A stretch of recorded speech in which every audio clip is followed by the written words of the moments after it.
ሰላም ፋሚሊ እያብ ጋር ያለሁት በዛሬው ዕለት ደስ የሚል ቀን ነው። ከእያብ ጋር ተገናኝቻለሁ።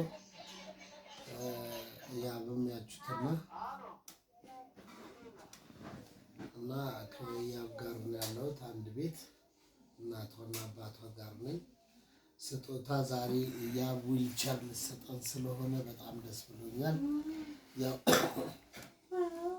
ስትሰጠኝም ቪዲዮን ቀርጬ ልክላችኋለሁ። አመሰግናለሁ ውዶቼ፣ እንወዳችኋለን። እያብን ያው ማታቋት የላችሁ። በተረፈ ስጦታን ስትሰጠን ደግሞ አንድ ቪዲዮ እንሰራለን። የእያብ ቲሸርት ነው። ቲሸርቱ አሰርታ ነው ቲሸርት የጠበቀች እና እንደዚህ ነው እላችኋለሁ። ወዳችኋለሁ።